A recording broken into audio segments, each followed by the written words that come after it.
그리스도인들이 믿는 하나님은 전능하신 아버지 하나님입니다. 우리 한 목소리로 우리 스스로에게 또 우리가 고백하는 우리의 고백이 하나님께 그리고 하나님의 역사를 방해하는 모든 악한 영들께 또한 우리의 고백이 우리의 이웃과 세상을 향한 하나님이 지으신 모든 세계와 다른 사람들에게 들릴 수 있도록 우리 함께 한번 고백해 볼까요? 내가 믿는 하나님은 전능하신 아버지 하나님이다.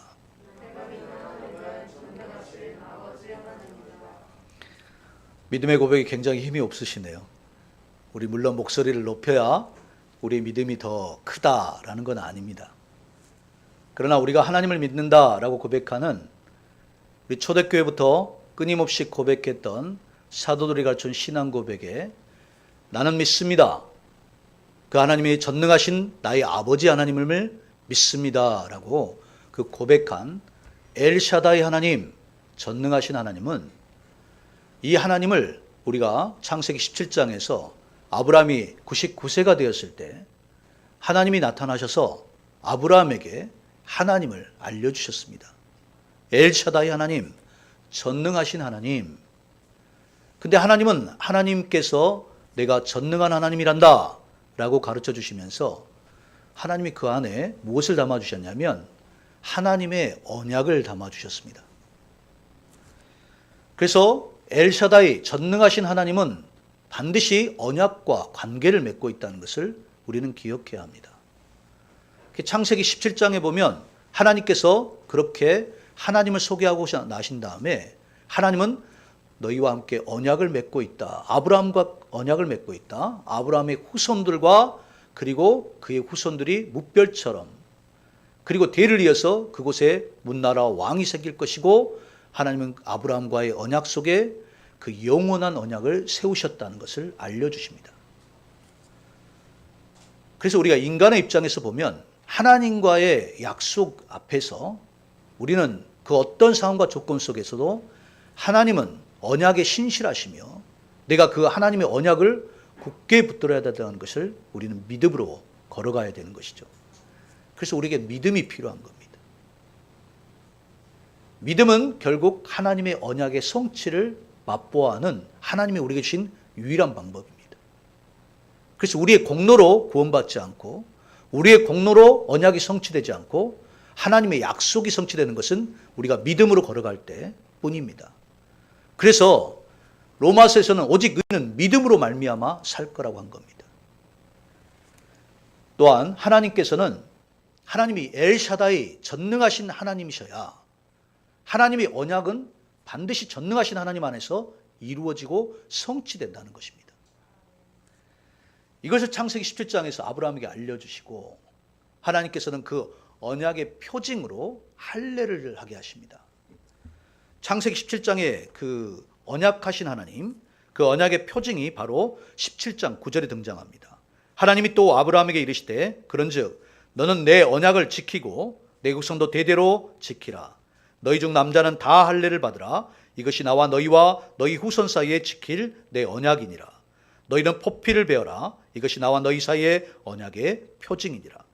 너희는 대대로 모든 남자는 집에서 난 자나 또는 너희 자손이 아니라 이방 사람에게서 도두로 산 자를 막론하고 난 지 8일 만에 할례를 받은 것이라.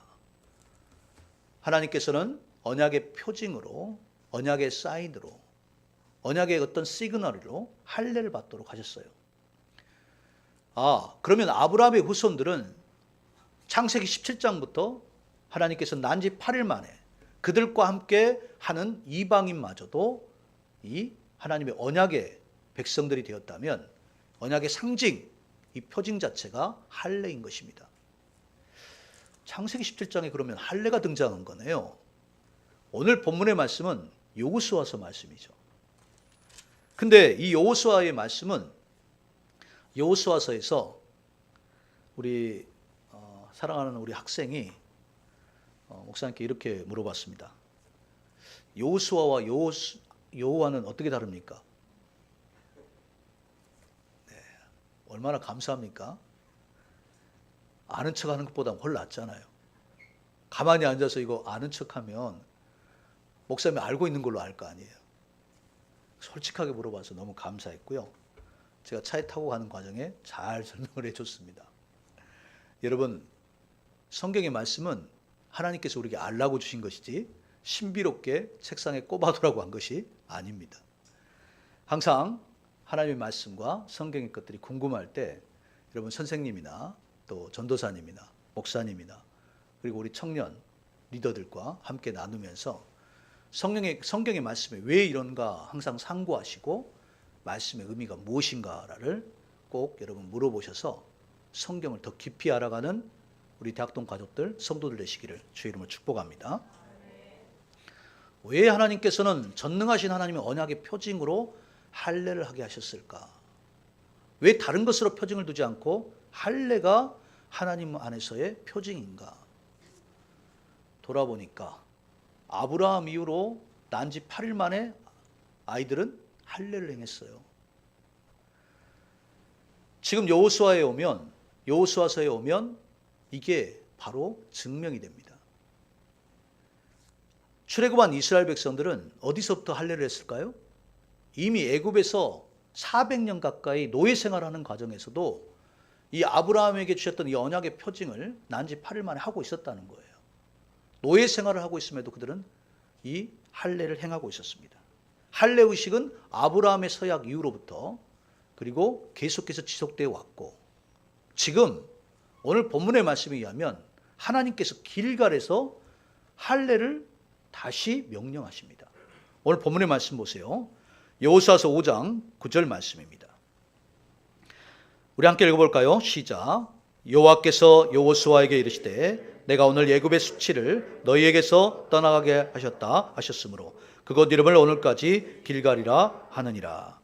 바로 이 말씀 앞에서 여호수아서 5장에 하나님께서 요단이 갈라지고 약속의 땅 가나안 땅에 처음으로 입성하게 된 그렇게 조상들로부터 말만 들었던 하나님이 우리에게 아브라함이 약속하셨던 이 가나안 땅, 여러분 창세기 17장에 보면 하나님의 언약의 표징으로 삼으시면서 영원한 언약을 맺으시고 그들에게 자손의 축복과 아브라함에게 자손의 축복과 약속의 땅, 그 가나안 땅에 가서 하나님께서 가나안의 약속을 성취하실 민족으로 아브라함의 후손을 삼으셨다는 등장 이야기가 바로 17장 앞에서 17장에 등장하는 거예요. 언약의 표징 앞에. 그러면 하나님은 자손의 축복 그리고 약속의 땅에 대한 언약의 축복을 주셨는데 드디어 약속의 땅에 도착한 거 아닙니까? 그 오랜 시간 동안 노예 생활을 하다가 그리고 광야에서 40년간 그들이 방랑 생활을 하다가 드디어 하나님께서 요단을 갈아주시고 그렇게 듣고만 있던 약속의 땅을 밟은 겁니다. 근데 그 약속의 땅을 밟은 곳이 어디였냐면 요단을 건너서 첫 번째로 그들이 도착한 곳이 바로 길갈. 길갈은 굴러갔다는 의미를 담고 있어요. 굴러갔다. 왜 굴러갔다 할까요? 이곳에서 하나님께서 오늘 본문의 말씀에 9절에 이런 거죠. 여호와께서 여호수아에게 계시되 내가 오늘 애굽의 수치를 너희에게서 떠나가게 하셨다. 애굽의 수치를 떠나가게 하셨다. 이게 바로 여호수아 5장에서 하나님께서 길갈에서 할례를 행하게 하신데 이 할례를 행하게 하시면서 하나님께서 할례의 의미가 무엇인가라고 했더니 바로 5장 4절에 등장합니다. 목사님 읽어드리겠습니다. 여호수아가 할례를 시행한 까닭은 이것이니 애굽에서 나온 모든 백성 중 남자 곧 모든 군사는 애굽에서 나온 후 광야길에서 죽었는데 그 나온 백성은 다 할례를 받았으나 그 나온 백성은 다 할례를 받았기 때문에 이미 출애굽 전부터 그들은 아브라함의 언약에 따라서 그들은 할례를 행하고 있었다는 것이고 그렇게 그들은 할례를 행했지만 5절 그 나온 백성은 다 할례를 받았으나 다만 애굽에서 나온 후 광야길에서 난 자는 할례를 받지 못하였습니다. 광야에서 태어난 출애굽 2세대는 할례를 받지 못했습니다. 하나님이 아브라함과 세운 언약의 대로라면 그들은 태어난 지 8일 만에 할례를 받고 하나님의 영원한 언약 안에 있는 백성임을 그들이 표징으로 가져야 됐지만 광야길을 매 순간 걸어야 했기 때문에 하나님이 구름과 기둥과 불기둥으로 인도하시면서 그들이 거기를 따라 걸었기 때문에 출애굽한 2세대들은 언약의 표징으로서 할례를 갖지 못했어요. 그것 때문에 약속의 땅에 들어가자마자 첫 번째로 하나님께서 명령하신 그 명령이 그들이 길갈에서 할례를 행하라는 겁니다.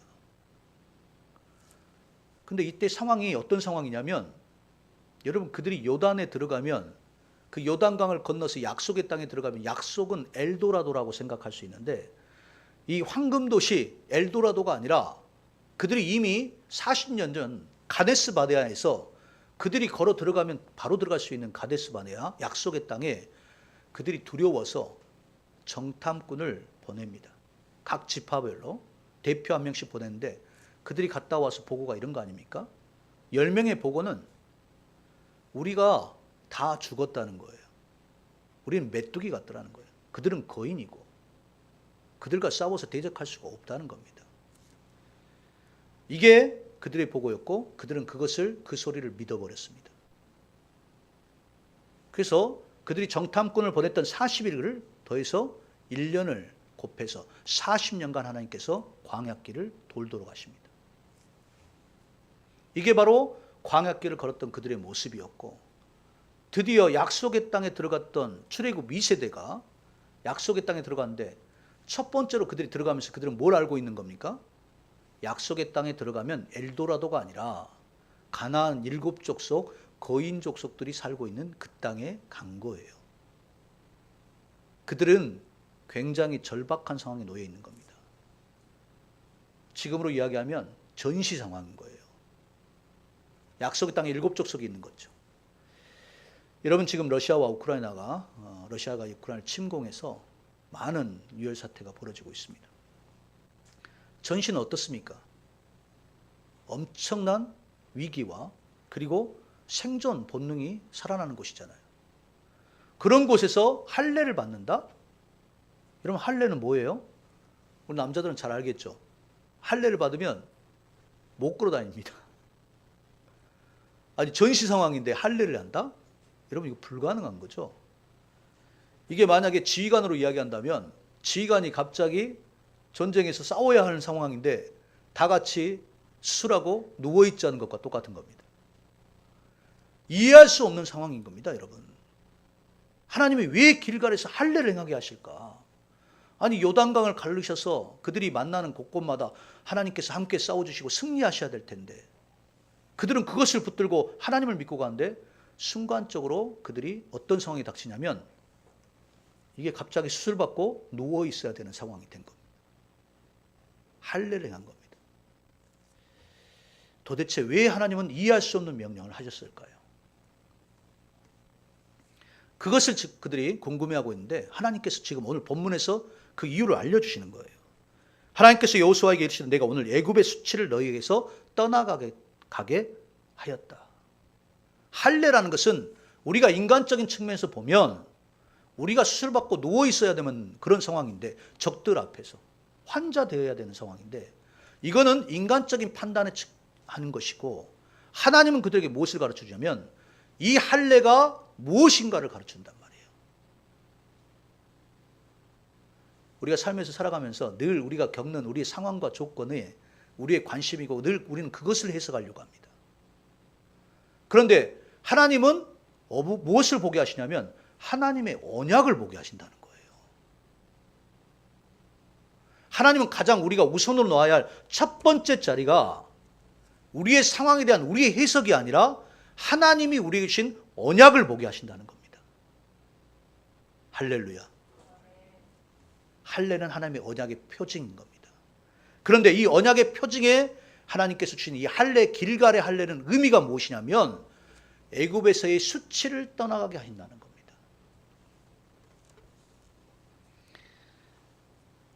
여러분, 광야의 백성들 생각해 보십시오.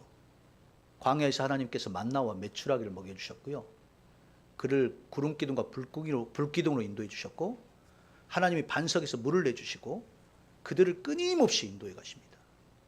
사실 그들의 힘으로 한 것은 별로 없습니다.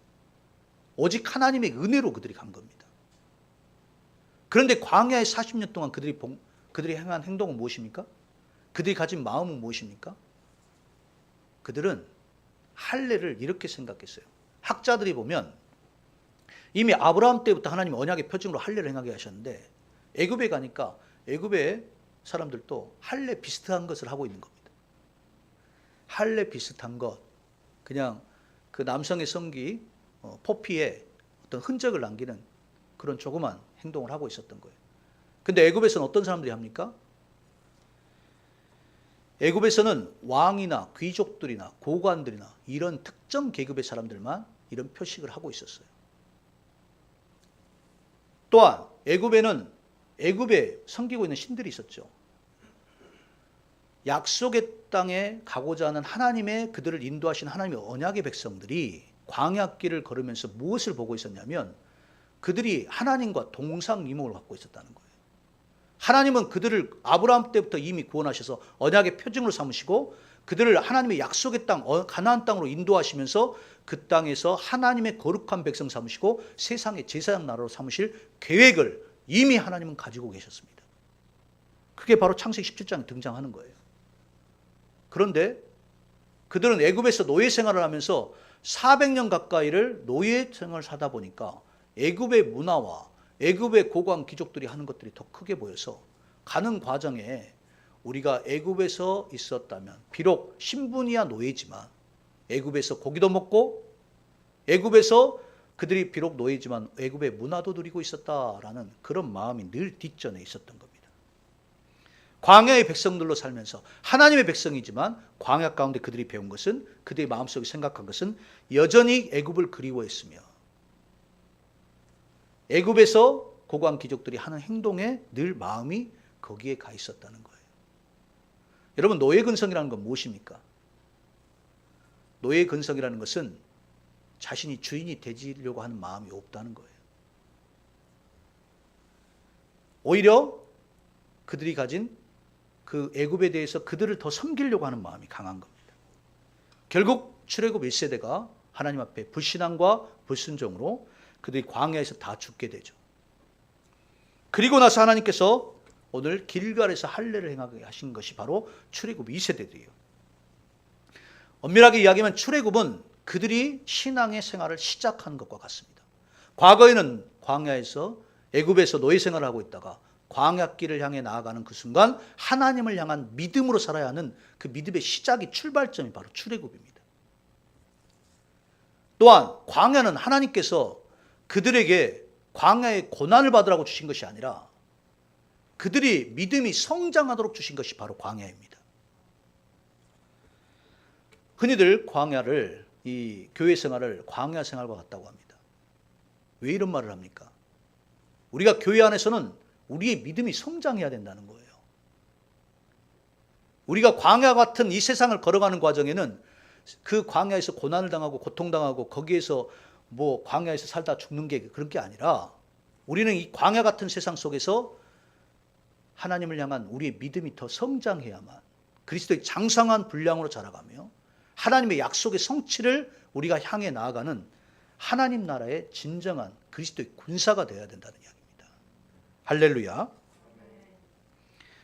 광야는 먹을 것이 없고 마실 물이 없는 그런 메마른 땅을 우리에게 가르쳐 주시려고 하는 것이 아니라 하나님의 그 광야의 길에 믿음으로 걸어감으로 말미암아 하나님이 약속하신 가나안 땅, 젖과 꿀이 흐르는 하나님의 약속의 땅을 향해 가기 위한 우리의 믿음의 성장 코스인 겁니다.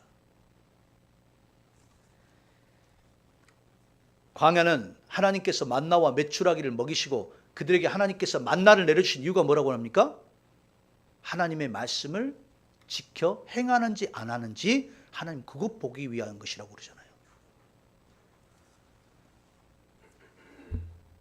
사랑하는 여러분, 여러분이 광야길을 걷고 계시다면 광야는 고난을 통해서 하나님께서 우리에게 가르쳐 주시고자 하는 것은 하나님을 향한 믿음이 성장하고 있느냐는 겁니다. 우리가 코로나를 거치고 있다면 우리가 그 코로나를 통해서 우리의 믿음이 성장했느냐는 겁니다. 신앙인들에게 광야와 같은 삶은 믿음의 성장에 하나님이 단련장이라는 것을 꼭 기억하시기를 축복합니다. 하나님께서 그런 과정에서 출애굽 1세대가 광야에서 그 믿음이 성장하는 것이 아니라 하나님의 엄청난 은혜를 맛보고도 그들이 믿음의 성장이 아닌 그들이 불신앙의 자람으로 결국 그들이 하나님의 믿음의 여정을 실패하고 맙니다. 결국 통과해야 할 믿음의 그 순례 여정이 그들은 그 통과하지 못하고 광야에서 다 죽고 말았습니다. 하나님께서는 그래서 그 애굽의 수치, 애굽으로부터 그리고 광야를 통과해서 약속의 땅으로 들어갈 야 출애굽 1세대들이 가지고 있던 그 애굽의 노예 생활의 그 수치, 그리고 광야길에서 그들이 믿음으로 걷지 못했던 그런 수치를 다 씻어주기 위해서 출애굽한 이스라엘 백성들이 길갈에서 할례를 행할 때 하나님이 용서하시고 그들의 수치와 그들의 부끄러움을 다 씻기 위해서 주신 게 바로 길갈의 할례인 것입니다.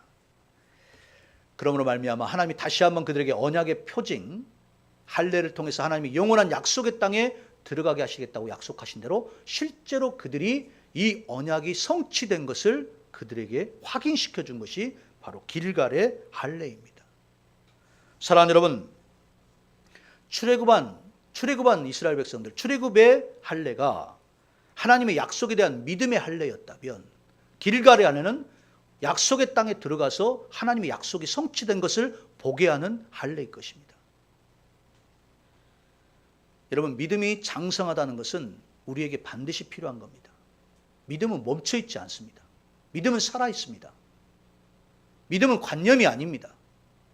믿음은 철저하게 하나님을 향해서 오늘 그리고 내일 그리고 우리에게 약속되어 있는 그 약속을 향한 우리의 믿음은 확고하게 확신을 가지고 나아갈 수 있어야 결국 우리 믿음으로 그 길을 걸음으로 오직 의인은 믿음으로 말미암아 하나님의 언약을 맛보아 하는 것입니다.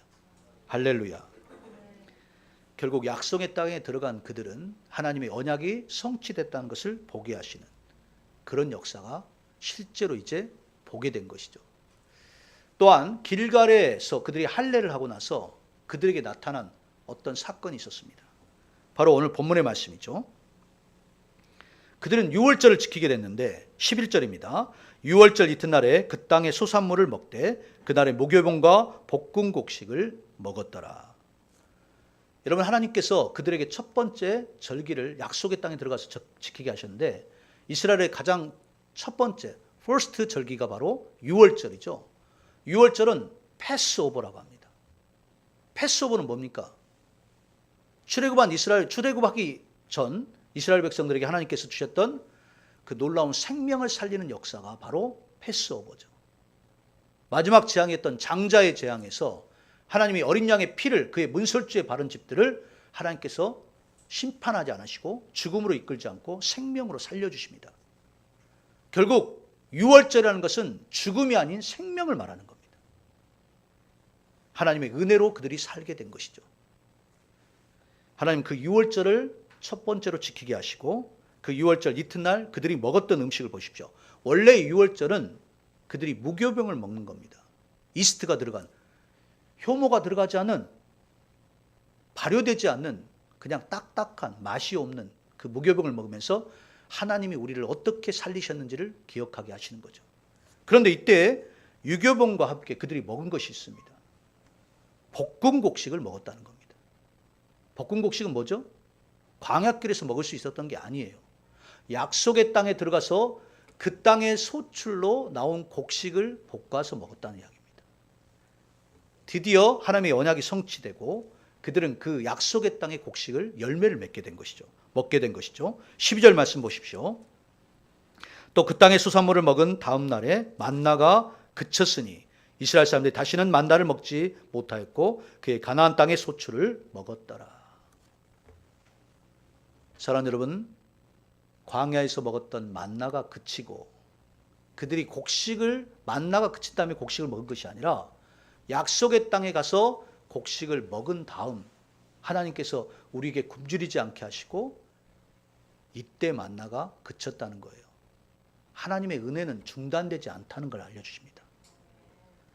여러분, 하나님의 은혜가 아무리 시대가 또 우리의 선택과 우리의 생각이 아무리 더 옳아 보이고 그것이 사람들이 옳은 소견대로 보일지라도 하나님의 언약은 반드시 성취되며 하나님의 언약은 절대로 하나님의 은혜가 중단된 적이 없다는 겁니다. 무엇이 중단됩니까?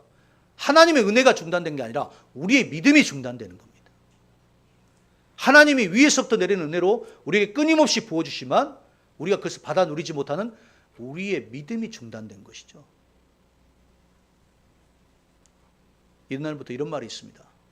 하나님의 은혜가 폭포수처럼 하늘에서 비가 폭포수처럼 내려도 우리가 우리의 덮개를 덮고 있으면 절대로 우리의 글에는 하나님의 은혜의 본물이 담기지가 않는다는 거예요.